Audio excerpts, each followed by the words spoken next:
Hello అండి. ఎలా ఉన్నారు అందరూ? గత వారం నేనేమి వీడియోలు చేసి పెట్టలేకపోయాను. చిన్నపాటివే అయినప్పటికీ సర్జరీ మీద సర్జరీ జరుగుతోంది. సుమారు ఒక 20 రోజుల క్రితం ఒక సర్జరీ, తర్వాత 3 రోజుల క్రితం ఒకటి, మళ్ళీ ఎల్లుండి ఒకటి, ఇలాగా. అవి ఏమిటి అనేది నేను తర్వాత చెప్తాను.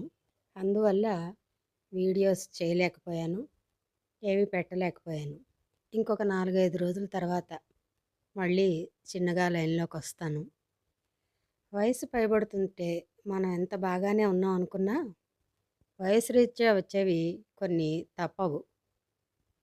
ఒకవేళ అలాంటివేవి రాకుండా ఉండాలి అనారోగ్యాలు అంటే దేనికి సంబంధించింది దానికి ఎన్ని రకాల ఆహార నియమాలు, ఆహారం టైం టు టైం తీసుకోవడం మొదటి నుంచి కూడా అలా పాటించినప్పుడు ఏమన్నా కొంతవరకు చిన్న చితక అనారోగ్యాలు రాకుండా కాపాడుకోగలమేమో. కానీ మన ఆడవాళ్ళం చాలా వరకు చాలామందిమి ముఖ్యంగా ఫుడ్ విషయంలో చాలా నిర్లక్ష్యం చేస్తూ ఉంటాం.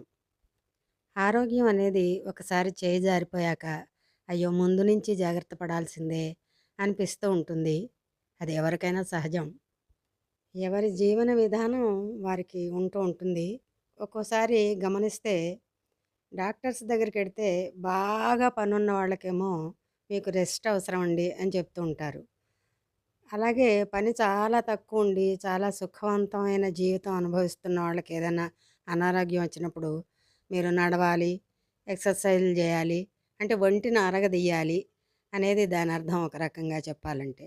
అలాంటివి చెప్తూ ఉంటారు వాళ్ళకి. అంటే ఏ మనిషికి ఏది ఎక్కువైనా కష్టమే, తక్కువైనా కష్టమే. వీటన్నిటి మీదే ఆధారపడింది మన ఆరోగ్యం.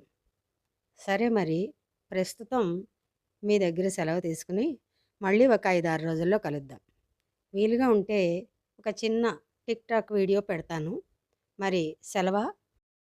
దేశంలో ఎవరికి కూడా వాడి పెళ్ళం అందంగా కనపడదు. పెళ్లికి ముందు కనపడింది, ఇప్పుడు ఎందుకు కనపడదో పాపం అంతే. పక్క వాళ్ళందరూ కనపడతారు. అలాగే మెసేజ్లు పెడతారు. ఇక్కడ వాడి పెళ్ళానికి పెట్టుకోమను, నీకెందుకు పెట్టాడు, గోప పగల కొట్టేయాలి వేధవా.